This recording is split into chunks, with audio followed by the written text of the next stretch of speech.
Welcome to the Standard Deviations podcast, presented by Orion Advisor Solutions and hosted by Dr. Daniel Crosby, Orion's Chief Behavioral Officer and New York Times best-selling author. Each week, Dr. Crosby interviews a fascinating new guest on a range of compelling topics, from literature to psychology to financial wellness. To learn more about Dr. Crosby's behavioral finance work at Orion, visit www.orion.com. Hello and welcome to Standard Deviations podcast. I'm your host, Dr. Daniel Crosby, and today I'm joined by Peter Lazaroff, CIO at Plancorp and Brightplan, and author of the book, Making Money Simple.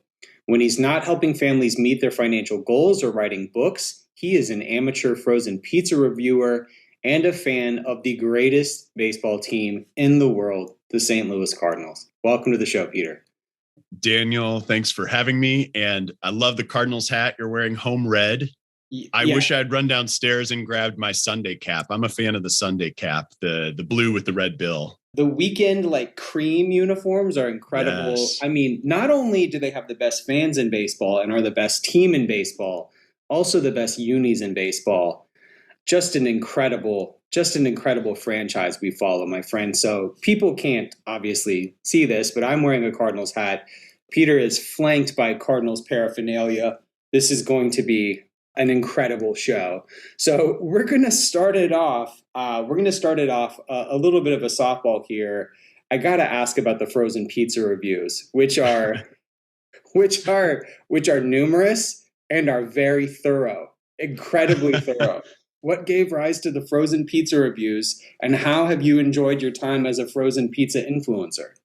Yes, the frozen pizza reviews. So they were born out of arguably isolation. So apparently after a year and a half of the pandemic, and most everybody's back to the office around the St. Louis area, including myself.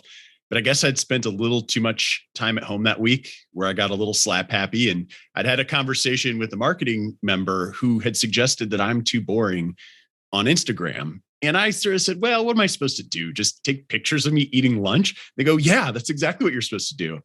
So the very first pizza review was a little bit more of a defiant rebellion saying, fine, watch me do this.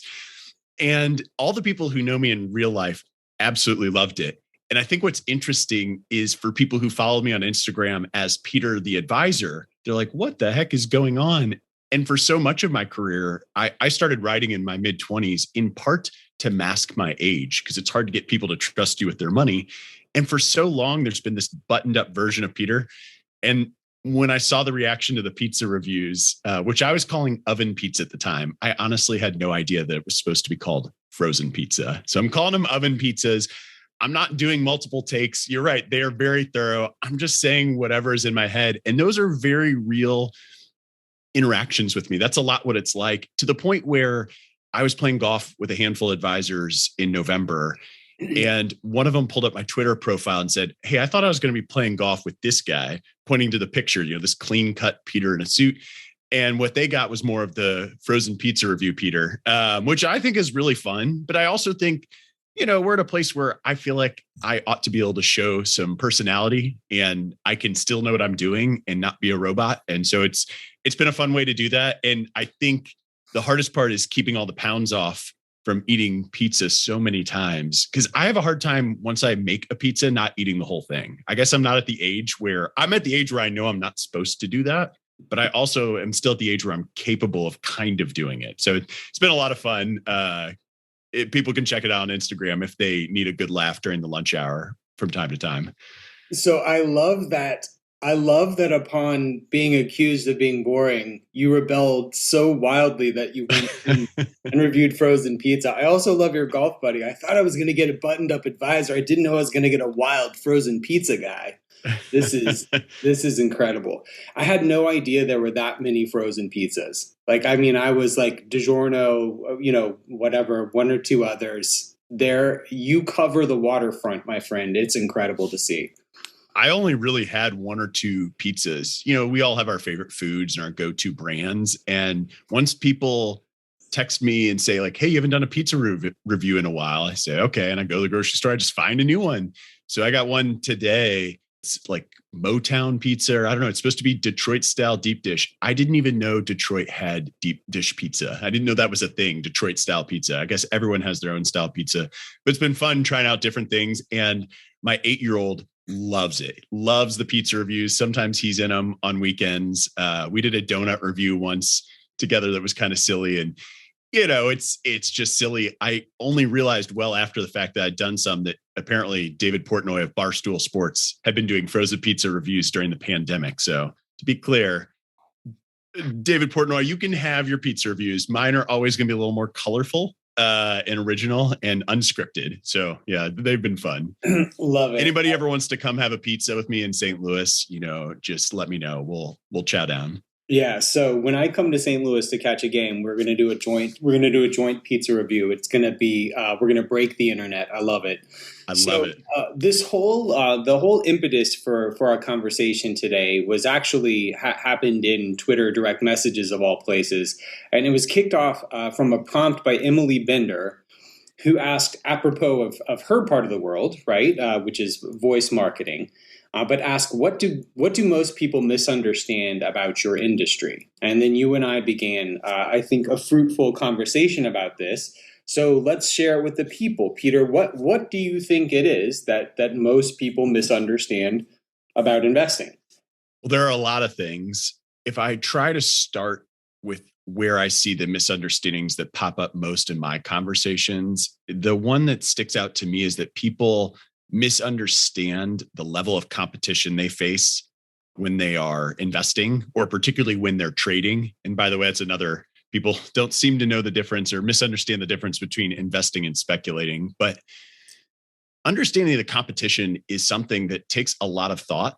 And when people hold a view out there saying, especially right now, hey, I see this going on in the world, and so I want to do X, Y, Z with my portfolio. You can say, okay, like I understand where you're coming from, but do you remember who is setting prices? And there are millions of people. And I think one of the most relevant conversations these days, when you look at the baby boomer generation, or is it the silent generation who's older than them? I think they still have the media catering to their needs, but the number of participants in the market are majority millennials and Gen X. And when you look at the decision makers of the large institutions, they are millennials and Gen X. And so if your perspective is different than that of the aggregate market, you have to remember that just because the world looks different, you got to understand who are the people pushing prices and why they're pushing prices. And I think that's something that people don't understand just when they let a particular viewpoint influence what they want to do with their portfolio. But then certainly even all of the people who've been pulled in on the retail side to individual stock trading, I think most people who have jumped in as of the pandemic would acknowledge that they don't fully understand the system. But when you start having a little success, you get it confused with luck and you don't really realize what that competition looks like. Yeah, I think, you've touched on a few. First of all, the competition is stiff. Like the stakes are high, the competition is stiff, the competition is well funded, has deep pockets, great access to technology, and big brains. And so if you want to make sort of a contrarian bet or even an active bet at all, you have to say, effectively, what do I know that someone with a supercomputer and a Harvard degree doesn't see? And I think most of the time the answer is, not much. And, the other thing that you mentioned is all of these new folks are coming into markets, which I love. And the research shows that it's been disproportionately people who have not always been well served by Wall Street. It's been people of color and women have joined during the pandemic in sort of unprecedented numbers. But I worry that we're teaching them, we're teaching these millions of new market participants the wrong lessons. And it really, really is easy to confuse luck and skill. I had Meb Faber on the show the other day, and he was talking about some research by Corey Hofstein that said you really need a 20-year look at an asset to truly determine whether or not it was a lucky or skillful bet. And I mean, people are making decisions at the 15-minute mark and attributing, luck and skill and or lack of luck and lack of skill to these things. So 20 years, pretty staggering to think about.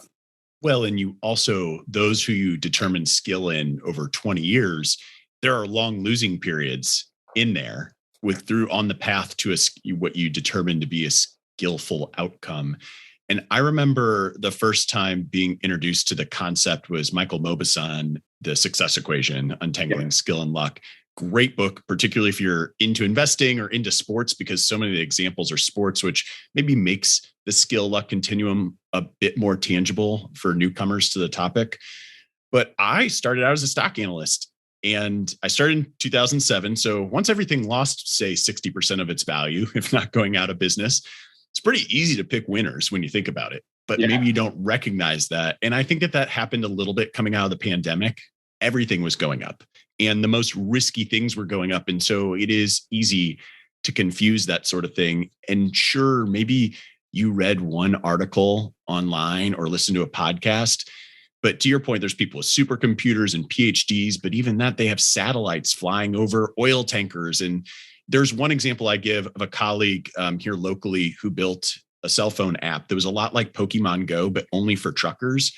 And what they did was they collect data on where different truckers in their inventory was. And in the end, they had better information than the trucking companies themselves, and they could trade on it. And so when you think of that as, you either have to have better information or be better at interpreting information than everybody else. And that's just a really, really high bar. And I think that people misunderstand that when they're investing in individual stocks or when they are making a real change to their overall asset mix as a result of things that are in the headlines. Similarly, and I think this is kind of another big point that I thought about when we were talking on Twitter, was that the economy is not the stock market. So everyone gets all hung up on headlines and they forget why they're investing in the first place, which to me, when you invest, as long as you assume that CEOs of corporations like making money, that's sort of what I feel like I'm betting on. You could call that capitalism. Sure, maybe I'm betting on capitalism, but I am betting on the fact that I have no idea what the rules of the game are. But as long as people like money, my investments ought to do well over time. And yes, we'll go through cycles, and you can look at inflation, you can look at GDP. I know there's a lot of really sound research on debt to GDP and how that means that growth in our country, for example, should be lower. Well, okay, the CEOs will go where the growth is. And just because the overall country's growth is lower doesn't mean that some companies that drive the vast majority of the returns won't find the profit areas. Like, you're telling me Amazon hasn't figured it out on how to make a whole bunch of money in a slow growing economy? I mean, we're still a huge economy. There's still lots of profits available. Plus there's a whole world to go get them in. Yeah. So, if I ask myself the same question, I think it would have to do with the role of complexity and how sort of overrated complexity is.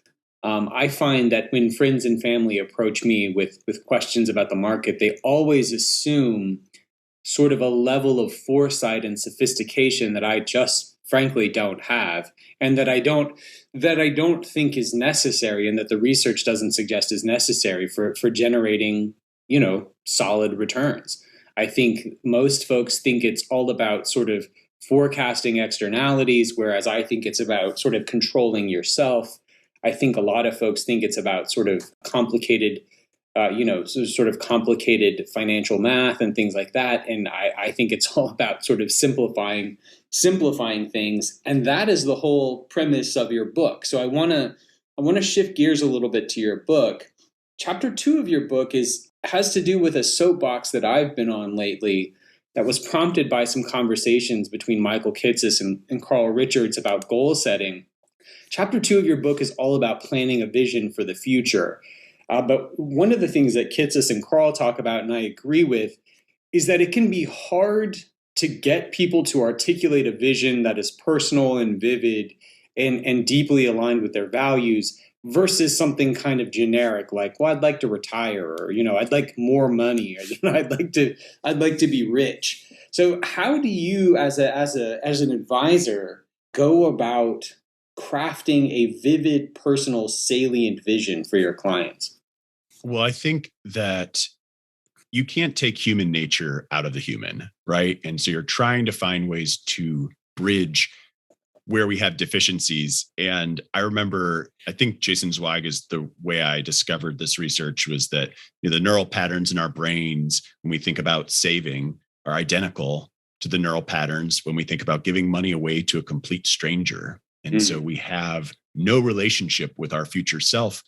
And how can you fix that? And there were some studies, there was a series of studies done with some virtual reality technology where people would look into a mirror and some people would just see themselves as they currently were, and others would see these age rendered versions of themselves.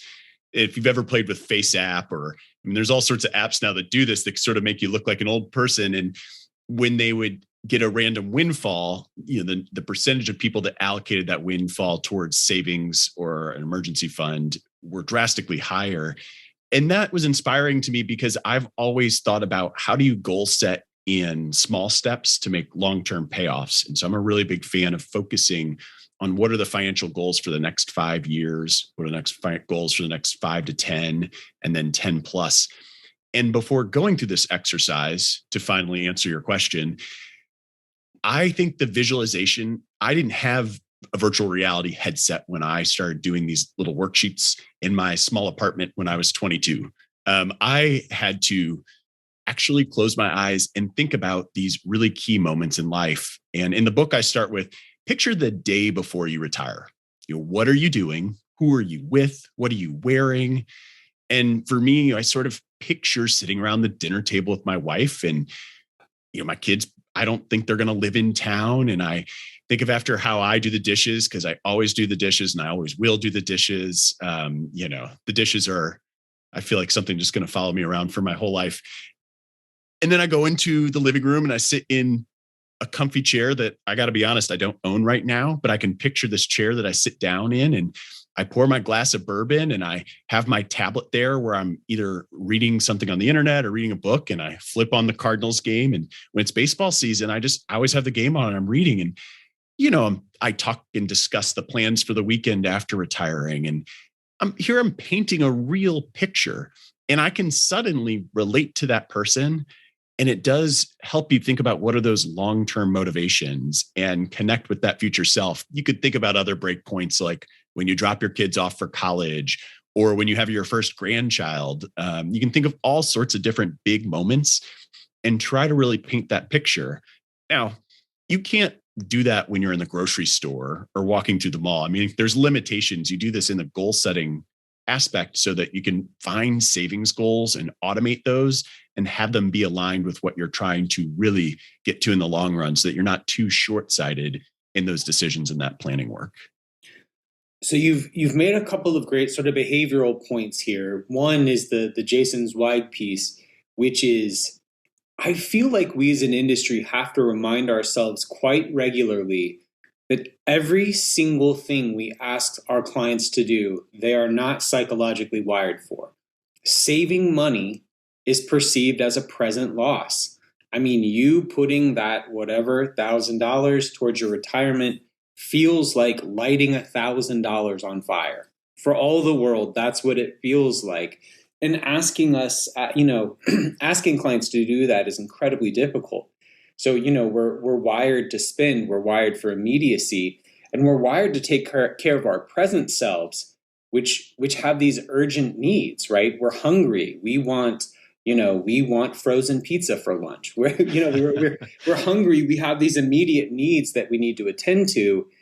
The needs of our future self are so foreign to us. And I think the only way that we can begin to tap into that is to go through some sort of visualization exercise like you've talked about to make that more real.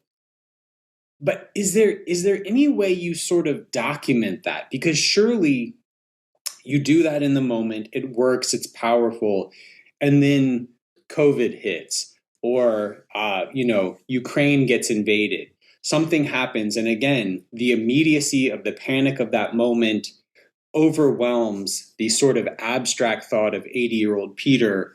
How do you bring clients back to that vision of their future self in a tough moment? It's a really good question. I have put out into the world a lot of exercises that assume that people will think about it. And I think for me, I remember something when I write it down. And even when I do personal strategic planning, like from a career perspective, from a personal growth perspective, I write down bullet points and they're saved to my desktop. I got to admit, I've never actually asked a client to do that, but perhaps that would be a way. I know when people write things down that they tend to remember them, they tend to become more deeply ingrained. Maybe that's a step that needs to happen. I will say that if this exercise is something that's being done in a client meeting, that's always really helpful for the advisor because they can take notes then and refer back to that in a moment of panic and saying, well, hey, how does this really impact this specific aspect of your vision?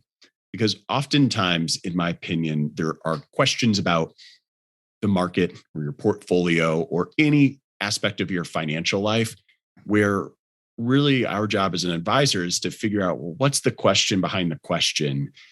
And it's oftentimes, am I going to be okay? Yeah. And if you as an advisor have connected with your client to know what their true underlying motivations are, then you can raise those. And I think that's probably going to be the most effective just-in-time solution, much like a therapist would. It does require listening like a therapist, but advisors aren't necessarily trained to do that. And I would not claim myself to be particularly a good listener on looking for those sort of details. But I think that's probably where it needs to happen to be most effective. Yeah, I love the point you raised there because, Psych 101 is that people are horrific reporters of their own behavior. When you ask people to sort of report why they feel the way that they do, they're very, very bad at it. And this is why so much survey research is garbage. So that's a rabbit trail for another day. But, one of the things here is people are going to come to your office with ostensible worries, right? Ukraine, COVID, whatever. But beneath those things is really this more fundamental concern of, am I going to be okay? And I think so often we listen at such a shallow level, or we just take those concerns at face value, and we end up, down some path talking about the history of geopolitical events' impact on markets and things like this, and ignoring the broader subtext of what brought them through the door in the first place. So I really love that point. Yeah, and I don't think that when you are going through something like how have markets reacted to geopolitical events, it's a good classic like, hey, event XYZ is happening and I'm afraid. You don't want to make people feel ashamed for being afraid. Sure. And, it is scary. It's normal for markets to be down, to experience large swings up and down. But ultimately, you don't want to have a condescending viewpoint. And when you can tie it back to the motivation, tie it back to the goals, it not only, I think, validates the emotions that clients are having, but it does in a way that is less condescending and is more empathetic, relates sort of your overall data message, like many advisors will project, to a real life thing that makes that person feel understood. So I've created a new presentation that I've only given once, and it's about having conversations with clients. But the first two steps in that are empathize and normalize. And empathy, I think we understand, right? Like I should listen attentively, I should listen deeply, I should reflect back to that client the things that I've heard so they can sort of pick that up or put it down. But where I think we get lost is where you just talked about normalizing things. I think sometimes we can confuse normalization with permission. We can confuse saying, hey, like it makes sense that you're worried about this horrific war that's happening. Like the things that we're seeing on TV are shocking. There's a horrible human toll that's being paid. And it makes a lot of sense that you would be worried about this. Because I think all of that is true. And it's different than therefore liquidate everything and go hide in your bunker, right? Like I think we can normalize that. And only after we empathize and normalize can we then move on to have the conversation about, okay, now that it's normal that you're feeling this way, but that doesn't mean that acting on those feelings is the optimal thing for you. So like, let's talk about that too. I think that's a powerful insight you just had. So Peter, in chapter 7 of your book talks about building a portfolio to suit your needs. And that would be a common conversation for any book like yours. But what I like about the way that you think is that you incorporate behavioral considerations into this idea of what makes a portfolio right. Greg Davies talks a lot about anxiety adjusted returns. And I love that concept. The best portfolio is not some spreadsheet optimal. The best portfolio is the one where you can actually take the ride. So how practically do you try to maximize anxiety adjusted returns when creating a portfolio? Well, I have to say, Daniel, first of all, your work is highly influential to me. And I think that when I think about how we construct portfolios in particular, my role is to oversee the investment committee that's managing a little over $6 billion. And a lot of people in a CIO role had a research path. We're never client facing. I think I'm highly influenced by the fact that when I entered the profession, it was in 2007, and I watched a lot of panic the first 3 years of my career, roughly. It also made me respect what happens when someone opens up an investment statement and their advisor is not there right next to them. Right. So in the book, I talk a lot about finding that right balance of risk assets versus safer assets, or more specifically, stocks and bonds, based on an ability and willingness to tolerate risk. Ability being somewhat objective and willingness being highly subjective. But then from like a portfolio construction, and something I didn't get into the book because the book is more 101, and maybe this is the next project for me. But when I think of investment choices, sometimes the math answer is not the right answer. I constantly say, hey, we don't live in a spreadsheet. So an example might be, for example, I own one mutual fund myself, 100% equities, globally diversified. There's other CIOs that I've spoken to who would love to put their clients in a 2-fund portfolio, one of them being the equity exposure they want and one being the bond exposure they want. But one, it's too simple. They won't accept it. And two, it can appear broken if they don't understand the inner workings. So I know when we build our portfolios, for example, we have a couple different strategies, but for one strategy that's referred to as factor investing, so you're overweighting parts of the market that have historically had higher expected returns.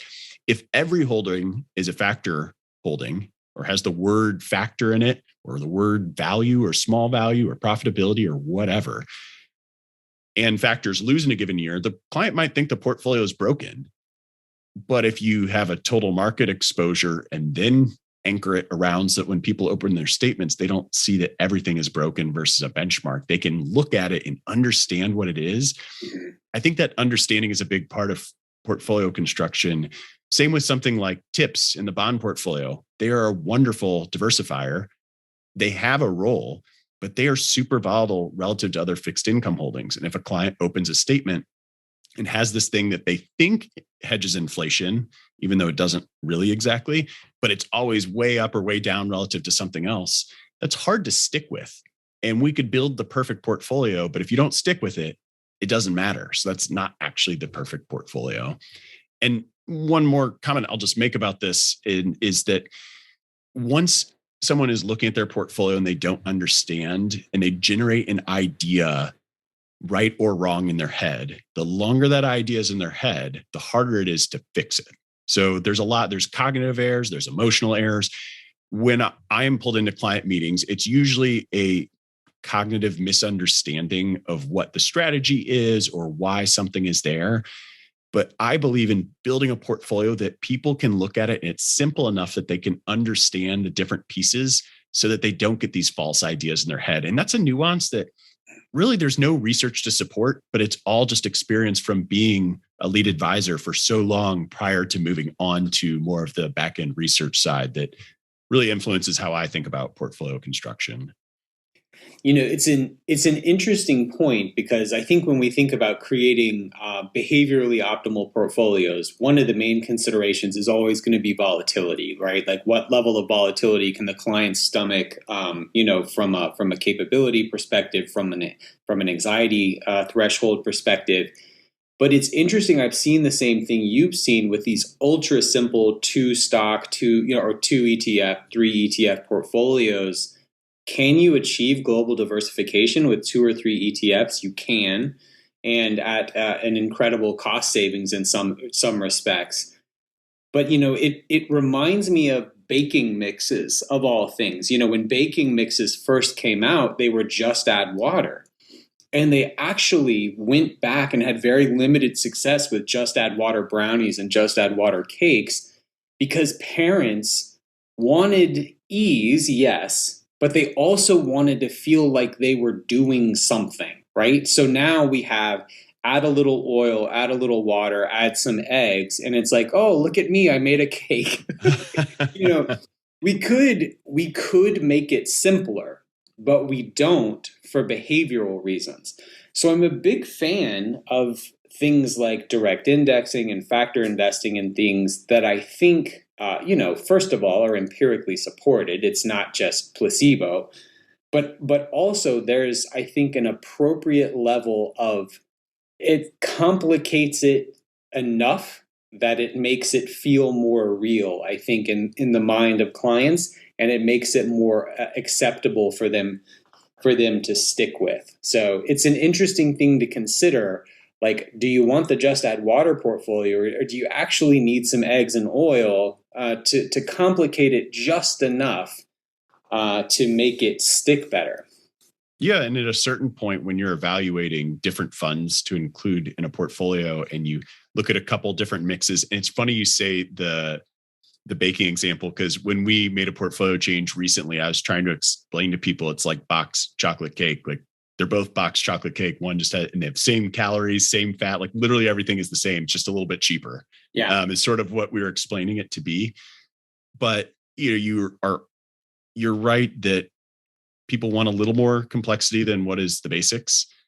And when everything is otherwise equal, like truly same exposures, same costs, same methodology, something as silly as a name of a fund can trigger what people think it means. And so, like, it's amazing that that's the level of scrutiny that we go under when we try to put ourselves in the client's seat and make sure that they're going to feel good about what they are and more likely to stay the course. If they don't understand, when it goes wrong, they're not going to want to stay the course. And that's really what it comes down to. Yeah, we're just gonna have lots of baking examples today. Apparently, it is lunchtime. I'm ready. Right, I am right. ready for lunch. So, it reminds me of, we lived in Philly for a summer, and we took our kids to the Hershey's factory in Hershey, PA, and they have this little thing where you can kind of like make your own chocolate bar and put your name on it and things like that. And of course, I mean, you're picking from like 3 things, right? It's like, do you want dark chocolate, milk chocolate, white chocolate, whatever? Like, it's sort of mass customization at a grand scale.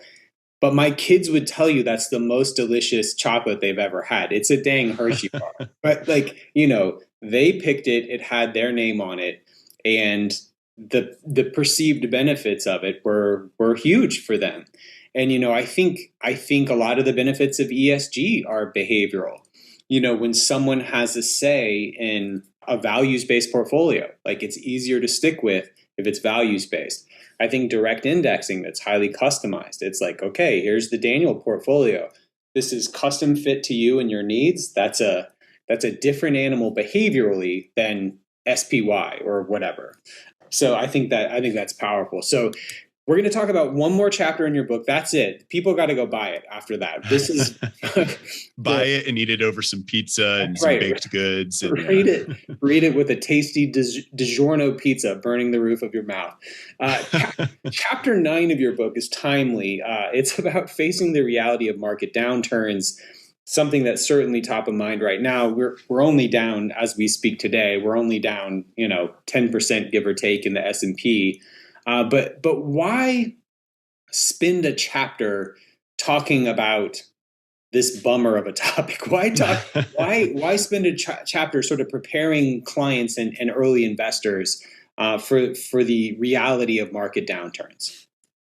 Well, I think it was influenced highly by the fact that I started my career in 2007, and I watched a lot of people say, I didn't know this could happen. And that was scary. It's hard to think of real life examples. The best I can come up with is when you're driving along an interstate highway, or even more likely a state highway, more of a back road highway. And there you see that big bump sign, and a big bump is coming. And that's largely so you don't freak out and spin out your car. I mean, if you go over a bump, your car's not going to be ruined, but they put like bump in road or dip, so you're aware. And when I tell you as an advisor that, hey, you are going to lose money, sometimes a lot of money, that is to be expected. That is part of the plan. We build this portfolio assuming there's going to be downturns with similar magnitude and frequency as they have in the past. And so when it happens, if you deviate from the plan, that's harmful. And so setting the expectation for losses in advance so that people are not surprised, so that when they see it, they say, okay, Peter told me this was going to happen. He told me we're going to maybe rebalance, maybe tax loss harvest, maybe do nothing at all. And that it's going to be scary, and that's okay, because 10%, 20% drops are very normal. And I make it clear in the book, look, those 30% plus drops happen about once a decade, and they're going to happen multiple times over your investing lifetime. And I think that losses are normal and that they're the cost of higher expected returns is true. And it's just people don't think about it. So I do think that you just let people know in advance something scary is going to happen, and they're okay. I mean, I guess it just occurs to me, maybe another example besides like a bump in the road on the highways. I don't know when the last time you went into a haunted house was, Daniel, but it's been a really long time for me. College. Yeah. And I remember like screaming out loud when somebody would jump out, and that's going to happen. And so even then it's like, okay, I'm in a haunted house. I'm not going to go have nightmares. I know it all wasn't real. I think it's just when you have expectations, your mind can process it all a little differently, maybe compartmentalize the fact that no, like a zombie is not going to come out of my closet when I get home. So I got to admit, I struggle with this, and I think I messed this up recently. with a friend. We know that we get a correction about every 16 months on average. I mean, they just happen all the time. And even though the news media talks about, it being Armageddon every time it happens, we get a full-on bear market every 4 or 5 years on average. Like these are not rare. But, I was talking with a friend about this recently, and they were sort of saying, okay, what do I expect? Like, what's kind of the upside? What's the downside? And I'm just sort of dispassionately walking them through. And I'm like, over the next 40 years, they're about my age. Like if you invest for the next 40 years, like you're probably going to have a couple of 40 or 50% downturns. Like you are like in the market, not in your overall portfolio likely, but in the market. And I think I scared them to death. Like I understand the need to educate. And I think people have misguided expectations for the market now more than ever because of the recency bias of the past couple of years being so good. Is there a way to do that more gently, to educate them honestly about the tendency for markets to dip out, but still emphasize the positive? Well, what I can say from my own experience is I spend a lot of time emphasizing the normalcy of the 10 to 20% drop. And I do make reference to the fact that there's that 30, 40, 50% drop. I don't know if it's like roughly once a decade. I forget what the data says. It helps that we just had a 30% drop a few years ago. Prior to that, I'd referenced the financial crisis. It's something that until you experience your first big drop, when you really have skin in the game, right, that you take notice. So like my first big drop, down 60% right when I was out of college. Well, yeah, I lost 60%, but not on that much money. So yeah. It was easy. I also was sitting around being like, oh, so this is a bear market. Like I didn't know how terrifying that must have been for somebody, which is interesting. And one of the things that I even said in a podcast of my own that came out this week about the correction, and is internally, I always write this email that goes out when we cross that 10% mark. And people internally know I do it begrudgingly because I'm like, 10%, like this is so normal. Who cares? Yeah. And I've started to share that with people and being like, look, who cares? Wake me up when we're down 30%, because that's historically been a good entry point. And it happens with some degree of frequency. Mm-hmm. And, if it's a good entry point, doesn't mean it's done losing money at that point, but just historically, that's been a nice spot. And I think talking about the opportunity of the 30% downturn, the 30+% downturn, and then the normalcy of the 10 to 20 may be a nice balance. Nick Majuli has, I think, my favorite framework for reframing the upside, which is, if you think about compounding and if the market's down 25%, you need a 33% gain to get back to even. And if you think that, if you realize that the average bear market's just under 2 years, well, you take that 33%, and I can't do the mental math to figure out what that is, but the linear math would say, okay, 16.5% return for each of the next 2 years. That's pretty good. Yeah. And so I think when you talk about the big crashes, they come, but make sure that they are framed as opportunities, whereas the little downturns are normal. And it's not to say they aren't opportunistic periods, but I think that's sort of a different line in the sand that we could perhaps draw for people to allow them to behave differently dependent on the situation. Okay. I'm sending my friend to you next time. You did a better job. You were less of a haunted house than I was. So last question is probably the most important question I'll ask you today. There was recently a topic trending, at least on my Twitter, because I follow it so closely, about who would go on your St. Louis Cardinals Mount Rushmore. And I need to know who's on your Cardinals Mount Rushmore. Okay. Well, you're going to have to answer this too, because you gave me this question in advance. And it did, I think it sort of kept me up a little bit, because there's the obvious... when you're limited to 4, it feels like if you could stretch it to 5, there's a lot of frameworks where it works for me. 4 was tough because I think everyone would agree Pujols and Stan Musial are there. If I'm going to go with those who I watched personally. So I'm going to eliminate a lot of greats like Gibson and Hornsby and Brock. I'll say Pujols is definitely there. I'm going to go Ozzie Smith. This is where it gets tricky. I'm going to say Yadier Molina is my third. Ooh, and I'm actually thinking, to say Edmonds. It was really close to go Roland. Roland's going to be the Hall of Famer. I mean, Mark McGwire was a consideration for me because he changed baseball. I don't have Wainwright or Carpenter. I don't have any of the guys. Ray Langford. I love Ray Langford. But yeah, I'm only just now deciding this. We're going to go Pujols, Ozzie Smith, Yadier Molina, and I'm going to go Jim Edmonds, even though it feels wrong to leave Scott Rowland off there. The Jim Edmonds edition, I can't abide. I can't sit here and watch you put Jim Edmonds on your Mount Rushmore. Mine is Jose Oquendo, Willie McGee, Vince Coleman. No, mine is mine's going to be the two must-haves are going to be Stan Musial and Bob Gibson. Okay. I didn't grow up. Of course, I'm not old enough. Growing up watching either of them, but you can't have. I think you can't have a Cardinals Mount Rushmore without those two. I'm putting Pujols on there for personal love and just him being so good and so formative. Me catching him at a formative time, and then Ozzie Smith. I mean, Ozzie Smith, my favorite Cardinal of all time. Just grew up trying to do backflips when I ran out on the Little League field. Just the Wizard of Oz has to be on mine. So. Yeah, those are solid lists. And my friends who listen to this podcast are going to be upset about the Jim Edmonds placement as well. So you're not alone. I wish there was a way for Chris Carpenter or Wainwright to get there. The other thing I was thinking about is I kept framing all these different things are like, temporary signs, like Carlos Beltran when we had him was so much fun to watch, or Lance Berkman, like guys who didn't really play very long for us. Yeah. We're very lucky. We're very spoiled. All the baseball fans, there's a nice little corner of Cardinals Twitter within finance Twitter. We all maybe get to watch baseball again sometime soon. Hopefully Rob Manfred will figure it out. So last question, give you a chance to do a little commercial here. Where can people learn more about you? Where can they get the book? Where can they learn more about you and your work and your firm? Yeah, the book is Making Money Simple. You can find it on Amazon.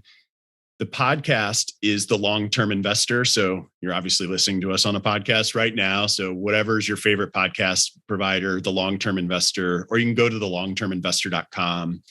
I am at Peter Lazaroff on all social media outlets. My website's peterlazaroff.com. So do some writing there. And Daniel, this is a real pleasure doing this with you.